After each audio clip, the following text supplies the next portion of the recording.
Bom dia, boa tarde, boa noite, onde quer que esteja no mundo. Aqui estou mais uma vez com vocês nestas conversas com o mundo. Hoje, para vos vir trazer mais um tema que eu acho de extrema importância e que faz parte do conhecimento universal da humanidade. Hoje vim falar da Biblioteca de Alexandria. Foi e continua a ser um grande mistério a forma com que ela desapareceu. Mas o importante hoje aqui, nestas conversas com o mundo que trago a vocês, é compreender algo. Mais uma vez, numa das frases que eu reafirmo e afirmo daquilo que compreendo sobre o mundo, é que para compreender o presente, melhor antever o futuro, devemos sem dúvida compreender o passado. E mais uma vez, através da história da Biblioteca de Alexandria, eu trago a vocês nem só as lições do passado, mas as consequências dessas lições e como estar preparados para antever o futuro em relação a essa mesma razão da qual vim falar, que é a Biblioteca de Alexandria. Como prevenir, de alguma forma, a perda de todo o conhecimento da humanidade. Mas para compreender a Biblioteca de Alexandria, temos que compreender primeiro quem foi que a formou, qual a razão dela ter existido e o que é que fez dela realmente uma biblioteca tão extremamente importante para toda a humanidade na Antiguidade. A Biblioteca de Alexandria existiu na cidade de Alexandria, no norte do Egito, no mar Mediterrâneo. Ela foi criada e desenvolvida através de um sonho que nunca chegou a ser verdade nos tempos de Alexandre o Grande, quem conquistou estes territórios todos, que de alguma forma tinha sido um grande aluno de Aristóteles. Derivado a essa sua consciência da necessidade do conhecimento no mundo, ele sempre sonhou um dia poder construir uma biblioteca que fizesse a diferença no mundo. Mas não foi ele quem de verdade trouxe esta biblioteca à realidade. Alexandre o Grande morreu no ano 323 a.C. Quem seguiu a ele foi Ptolomeu II e Ptolomeu III. Na verdade, foi Ptolomeu II quem deu de verdade alicerce desta grande obra do grande sonho de Alexandre o Grande. E ele mandou construir um museu e biblioteca para desenvolvimento do conhecimento humano. O que é um museu? Um museu é de alguma forma a casa das musas. E o que é a casa das musas? É uma casa de inspiração, é uma casa de criação, de inventos, de criação, de desenvolvimento de coisas novas, porque as musas trazem a nós a inspiração para que isso aconteça. E museu não é mais do que isso. Museu significa exatamente isso, a casa das musas. Museum. E acontece o seguinte,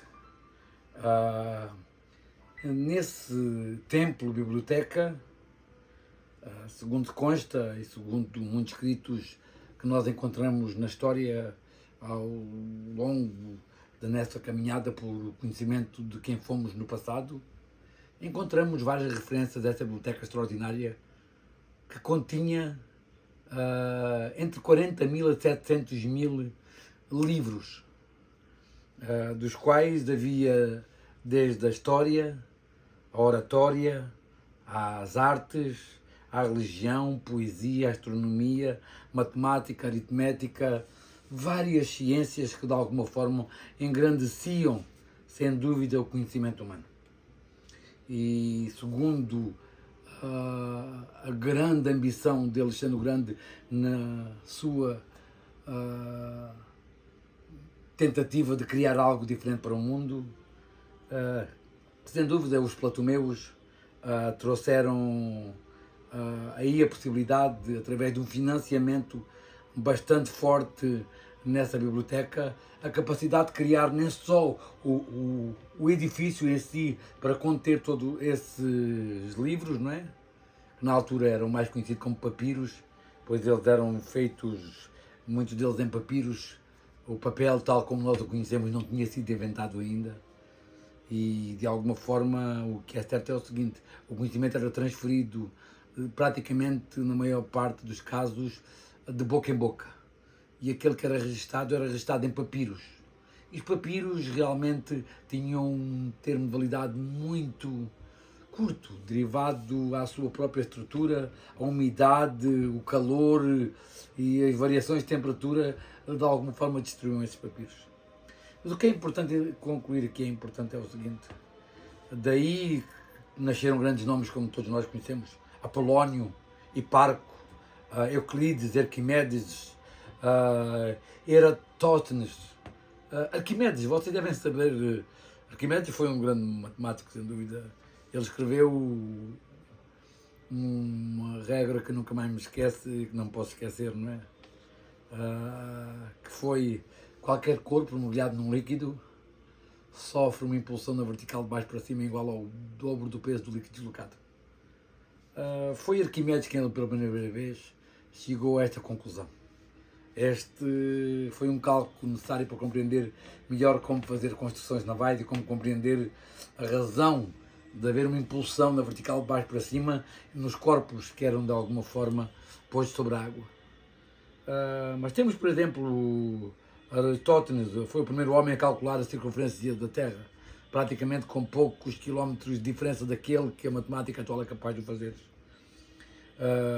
Aristarco, foi ele que de alguma forma trouxe pela primeira vez a compreensão astronómica de que a Terra não era o centro da galáxia nem do universo. Ele pôs aí, tirou a teoria egocentrista da mesa e pôs a teoria heliocentrista, em que o Sol seria assim o centro. Isto 2000 anos antes de Copérnico e de Galileu Galileu. Mas neste templo das musas, que era esse museu, né?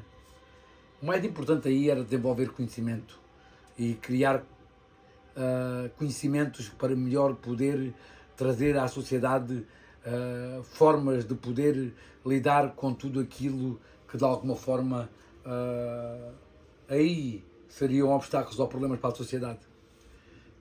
Sem dúvida, consta-se que o único texto que existia sobre talvez a perdida Atlântida fosse parte daquilo que nós hoje conhecemos como um dos livros que fazia parte dessa Alexandria, dessa biblioteca realmente histórica e que continha conhecimentos que se perderam, infelizmente, através de um incêndio, segundo se consta. Há quem aponte que foi Júlio César o causador desse incêndio, derivado no ano 48, 49 depois de Cristo, numa guerrilha aí. Ele mandou incendiar a frota grega que estava aí, e foi de alguma forma ele que, por sua vez, através do incendiamento dessa frota de navios que estava estacionada aí, o fogo se transmitiu para a cidade e queimou um terço da cidade e com ela a Biblioteca de Alexandria. Mas de verdade ninguém sabe ao certo. Há quem diga que foram os cristãos, há quem diga que foram os muçulmanos que queimaram, derivado ao conhecimento incrível que ela continha e o medo, de alguma forma, de, através do seu conhecimento, poder pôr em causa a razão das religiões que ela sustentava.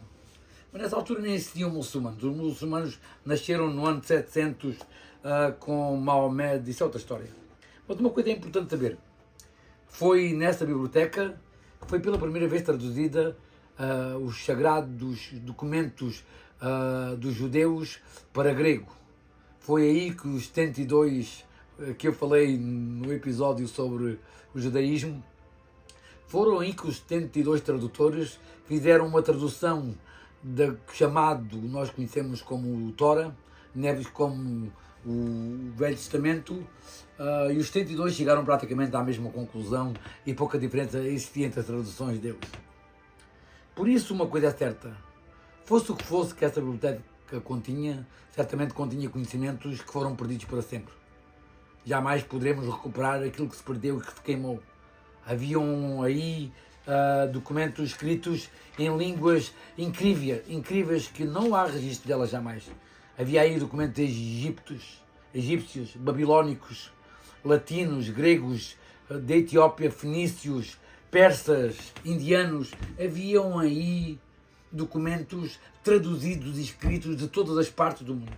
Há até uma lenda que se fala sobre a Biblioteca de Alexandria, que é o seguinte: todos os barcos que atracavam no porto de Alexandria, todos os livros que tinham a bordo tinham que ser, por sua vez, forçosamente entregados às autoridades, que os levariam para essa biblioteca, onde eles seriam copiados, e depois de serem copiados, seria dado uma cópia desse original às pessoas que eram os verdadeiros donos do original, e o original ficaria na Biblioteca de Alexandria para, de alguma forma, manter aí o conhecimento guardado da humanidade. Sem dúvida, independentemente do que é que aí estivesse, a Biblioteca de Alexandria foi, sem dúvida, a inspiração de muitas bibliotecas que hoje conhecemos. E com ela o conhecimento tão importante para poder passarmos de geração em geração. O que se perdeu aí em Alexandria, quando se queimou essa biblioteca, não foi só o conhecimento da antiguidade e, de alguma forma, as ciências, as matemáticas, as filosofias, a astronomia, que de alguma forma se desenvolveram conhecimento sobre elas. O que se perdeu, acima de tudo, foi um pouco da humanidade. Foi um pouco da nossa história enquanto seres humanos. E, quem sabe, algo acima de tudo aquilo que nós compreendemos. Segundo consta, Platão teve acesso a algum livro que proveio daí, e aí leu a existência dessa tão enigmática terra que todos nós conhecemos como Atlântida, onde de alguma forma a tecnologia humana tinha atingido limites que ainda hoje nós não conseguimos compreender, segundo aquilo que se consta, não é? Segundo consta, existia aí as provas como as pirâmides do Egito tinham sido construídas. Aí estariam, de alguma forma, os segredos, os papiros que delineavam a arquitetura dessas mesmas pirâmides. Há vários textos escritos sobre essa biblioteca, onde as pessoas que de alguma forma falam dela, todos falam dela como no passado, porque de verdade, segundo se consta, a grandeza dessa biblioteca existiu nos anos 300 a 200 a.C., ou seja, durante os reinados dos Ptolomeus. O que é importante aqui saber sobre isto e que nós não devemos esquecer é, como eu digo sempre, devemos aprender com a história do passado para melhor compreender o presente e melhor poder antever o futuro, não é? E digo isto pelo seguinte: hoje, sem dúvida, estamos numa era de conhecimento extraordinária. Estamos, sem dúvida,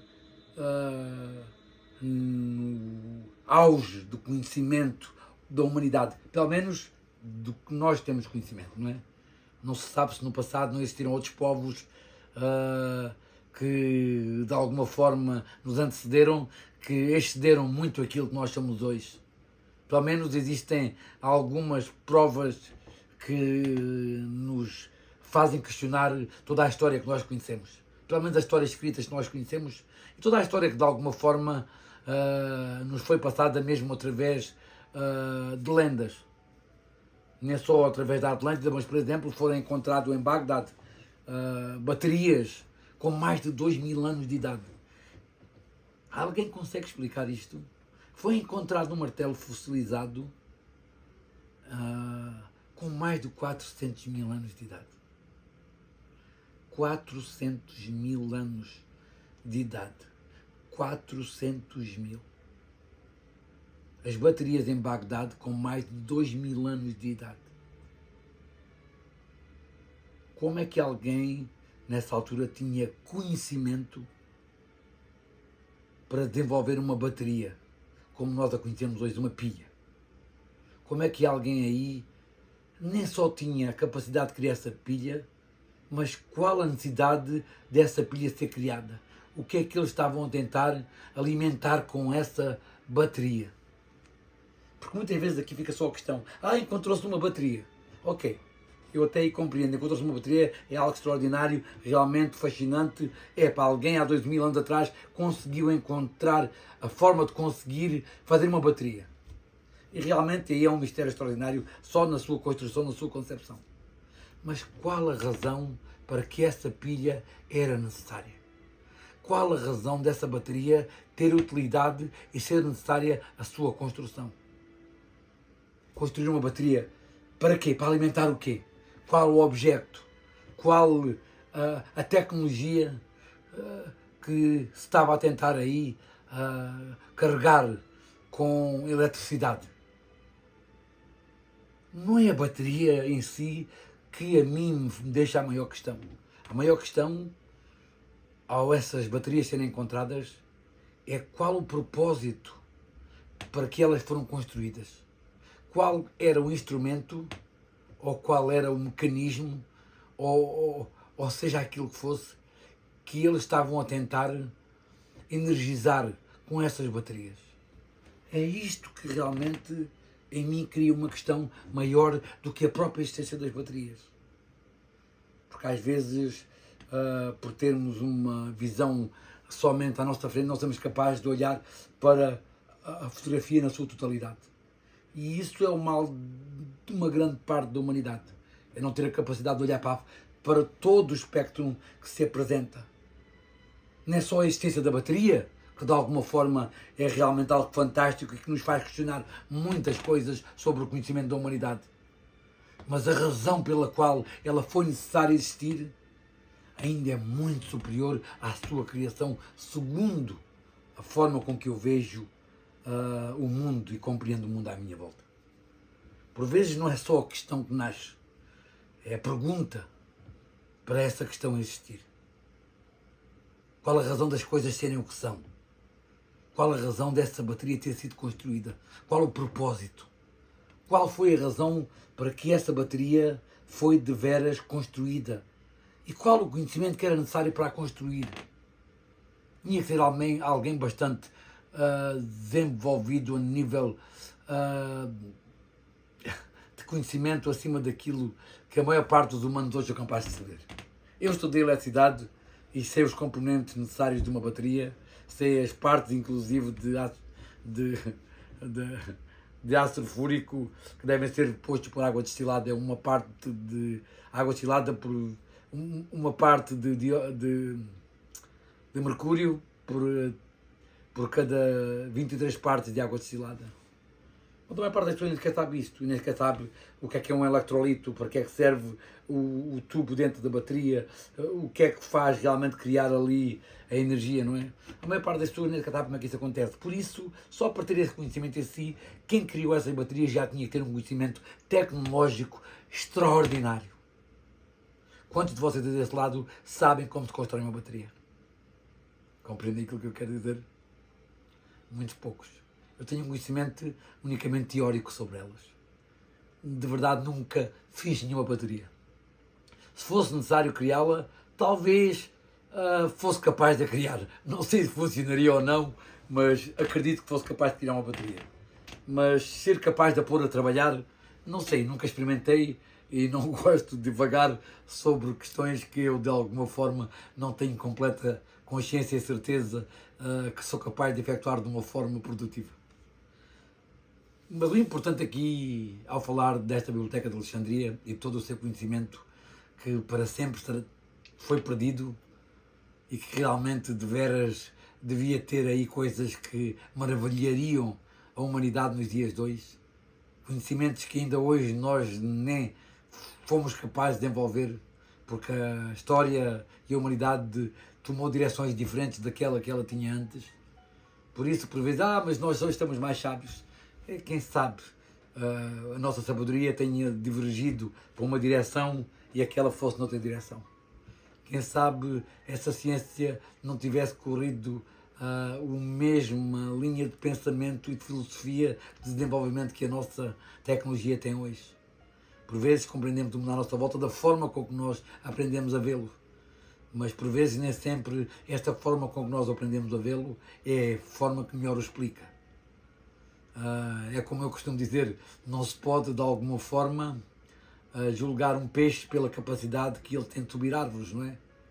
Se olharmos para um peixe pela capacidade que ele tem de subir árvores, esse peixe seria sempre estúpido, porque os peixes não nascem para subir árvores. Não é verdade? Por isso acontece o seguinte, não se deve julgar ninguém pelas suas habilidades, porque cada um nasce com as suas completamente diferentes e distintas. E quem sabe a ciência do passado tenha tido uma direção completamente diferente da ciência que nós conhecemos hoje. Por isso, quem somos nós para julgar a ciência do passado? Uma coisa é certa, eles construíram monumentos como as pirâmides do Egito, Giza e outras mais, que de alguma forma resistiram ao tempo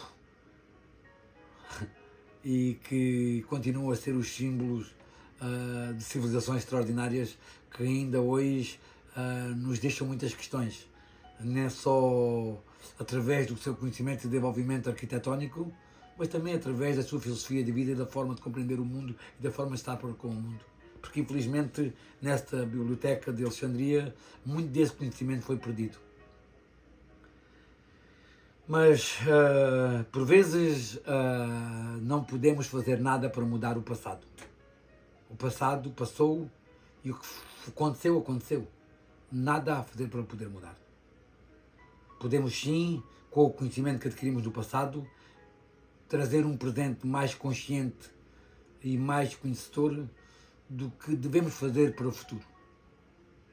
Hoje temos o maior conhecimento alguma vez conhecido pela humanidade, distribuído através da internet, através da Wikipédia, do Google e de 1001 servers no mundo inteiro. O conhecimento está espalhado e divulgado como nunca esteve em toda a humanidade. Mas esse conhecimento pode ser perdido de um dia para o outro. Os livros estão a acabar. Como nós os conhecemos, os livros escritos em papel estão cada vez a ser menos usados. Cada vez estamos a usar mais tecnologia e tudo está numa tablet, num computador, num server qualquer, num lugar qualquer do mundo. Se por acaso entrarmos em destruição da humanidade, se entrarmos numa guerra nuclear, serão lançadas bombas de EMP, que são impulsos magnéticos que de alguma forma destroem tudo aquilo que é eletrónico e elétrico. Certamente tudo aquilo que nós conhecemos como eletricidade e como eletrónicas e tudo aquilo que depende de eletricidade desapareceria. Se houver uma guerra nuclear que destrua tudo aquilo que nós conhecemos, as infraestruturas todas, tudo o que é elétrico desaparece. Um computador, 100 anos sem trabalhar, perderá toda a capacidade de trabalhar mais alguma vez e tudo que aí estiver apodrecerá. Em 1000 anos, tudo aquilo que nós temos hoje, dado como garantido, nunca desaparecerá, completamente será destruído pelas ações naturais da natureza à nossa volta, o vento, a chuva, as tempestades, todas as intempéries que fazem parte deste grande sistema que é o nosso clima, destruirá tudo aquilo que existe. Em 2000 anos, tudo aquilo que nós conhecemos hoje praticamente terá reduzido a cinzas. Os prédios cairão, terá tudo em ruínas e daqui por 10.000 anos talvez nem sequer se veja vestígios da humanidade que existiu. E se falarmos daqui por 50.000 anos, depois da existência da humanidade como nós a conhecemos, não existirão nem sequer vestígios daquilo que fomos enquanto humanidade. O mundo está em constante adaptação, renovação. Vejam, por exemplo, uma linha de comboio que não é usada por 20 ou 30 anos. Praticamente desaparece. Uma rua ou uma estrada que deixou de ser usada começa a ser enterrada, começam a nascer plantas e daqui por 20, 30, 40, 50 anos praticamente já nem se sabe que existiu ali uma estrada. Agora imagina 40, 50, 100.000 anos. Daqui por 200.000 anos nem há vestígios que existimos. Será que tudo aquilo que conhecemos sobre a história nos dias de hoje da nossa humanidade, da nossa existência, é tudo aquilo que existe para saber? Será que essa Biblioteca de Alexandria não teria conhecimentos e registros de lendas e histórias que foram contadas de boca em boca e escritas um dia por alguém que não tivessem trazido a nós uma consciência maior do que é que somos enquanto humanidade? Quando penso na infelicidade da destruição dessa incrível biblioteca sonhada por Alexandre o Grande e de alguma forma desenvolvida nesse século III e II depois, antes de Cristo, eu não penso unicamente só no conhecimento que aí estava. Penso em quanto perdemos enquanto humanidade. A não ter consciência e conhecimento dessa história, que era parte de tudo aquilo que somos também. Talvez aquilo que hoje somos enquanto humanidade não fosse tão absurda se soubéssemos realmente os antecedentes dela. Mas uma coisa é certa, depois da destruição da Biblioteca de Alexandria e depois da caída do Império Grego e Romano, o mundo entrou num tempo de trevas, num tempo de escuridão, em que não houve a luz para trazer ao mundo maior conhecimento e maior desenvolvimento, nem só a nível tecnológico, mas também a nível social e socioeconómico. Devemos, de alguma forma, preparar-nos para qualquer eventualidade. Eu acredito que devíamos preservar tudo aquilo que é o conhecimento humano, de uma forma que não pudesse ser destruída através dos tempos. Como fazer isso, não sei. Talvez possa dar algumas ideias, mas de veras não tenho conhecimento concreto e absoluto sobre o que é que seria a ideia para, de alguma forma, preservar todo o conhecimento da humanidade.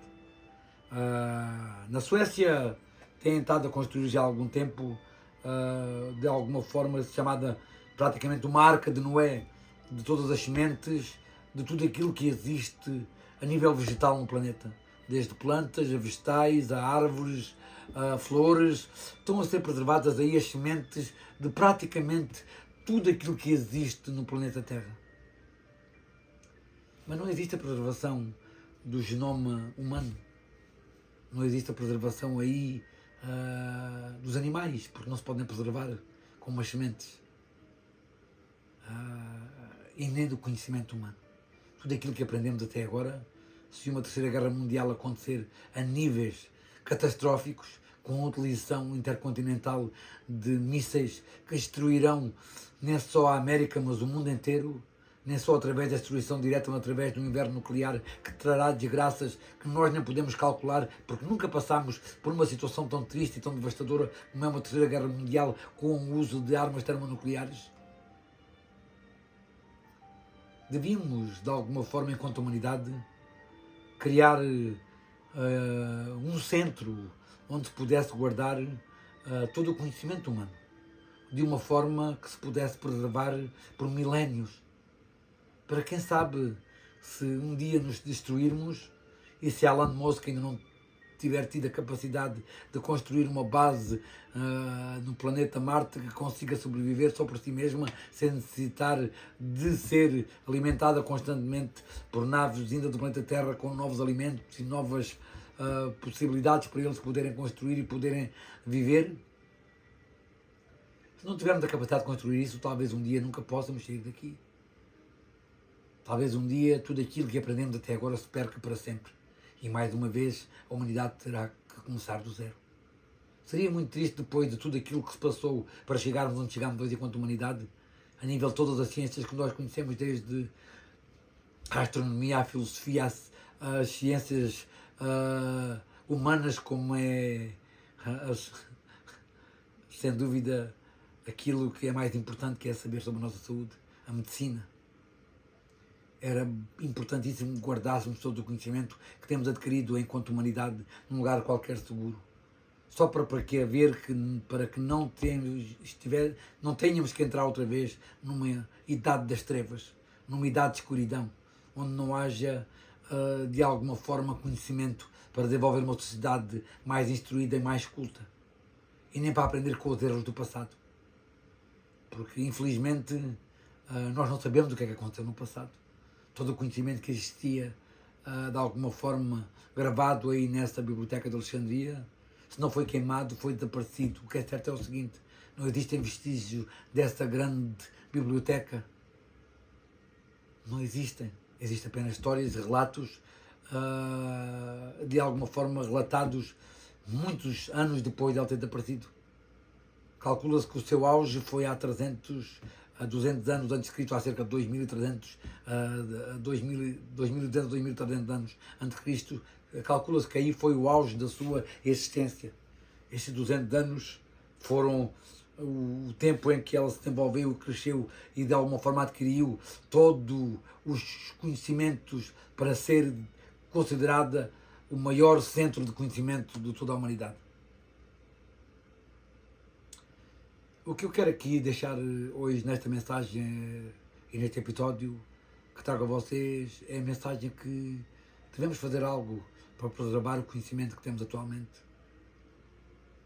De alguma forma, através de entidades governamentais, pressionar elas para conjuntamente a humanidade consiga reunir conhecimentos e guardar num lugar bastante seguro, onde nada o possa destruir, para que se um dia tudo for destruído, aí ficar de alguma forma a marca da nossa existência e de alguma forma a capacidade de transmitirmos para as gerações que nos sucederem o conhecimento necessário para elas se reconstruírem de uma forma mais inteligente e mais consciente do que é certo e do que é errado. O conhecimento é sem dúvida a base e a arquitetura que dá razão à existência.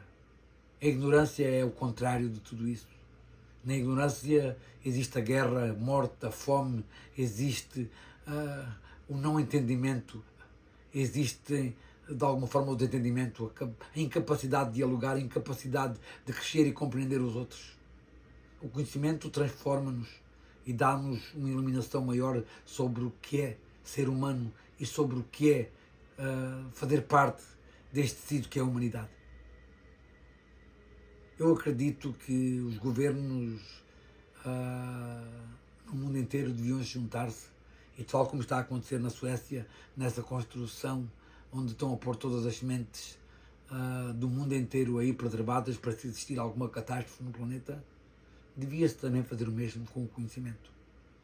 Porque, como eu digo e como eu disse, se algo acontecer de verdade, tudo aquilo que nós conhecemos será ardido, será queimado. As bibliotecas, uma das maiores bibliotecas do mundo que existe está aqui em Nova Iorque. Mas se existir uma guerra nuclear, um dos primeiros principais pontos a ter atingidos é aquela região. A Rússia mandará ali 5, 6, 7 ou 8 bombas nucleares nesta área onde eu vivo, que é a área metropolitana de Nova Iorque, e tudo será destruído. Ninguém sobreviverá. Mesmo aqueles mais preparados como eu não sobreviverão a uma catástrofe dessas dimensões, com 7, 8 ou 10 bombas nucleares caírem aqui numa área destas. E o que sobrar do que não for completamente destruído nesse primeiro impacto, arderá através de incêndios brutais. Está tudo feito de papel. Vivemos num país feito de papel. Papel e plástico. Nada é sólido o suficiente para aguentar uma explosão nuclear. Aqui, hoje, nestas conversas com o mundo, quis trazer a vocês um pouco do conhecimento do passado através do que é que foi a Biblioteca de Alexandria, mas acima de tudo quis trazer a vocês a consciência de que todo o conhecimento que nós temos se pode perder de um momento para o outro. E entraremos mais uma vez nas trevas, na escuridão, e a humanidade, mais uma vez, terá que começar do zero. E sem as lições do passado, a humanidade cometerá os mesmos erros que temos vindo a conhecer e a cometer através da nossa história. Esperemos que, através deste vídeo, de alguma forma eu consiga sensibilizar alguns de vocês e, através dessa sensibilização, vocês possam transmitir a outras pessoas e um dia chegue, talvez, aos ouvidos dos líderes ou à compreensão dos líderes que é necessário criar um lugar onde se preserve todo o conhecimento humano sem a possibilidade de que esse lugar algum dia possa ser destruído, nem o conhecimento aí nele guardado. Ok. Hoje fico aqui nestas conversas com o mundo, Um grande abraço para vocês, deste vosso amigo de hoje e de sempre. E até o próximo episódio destas Conversas com o Mundo. Até lá, fiquem bem.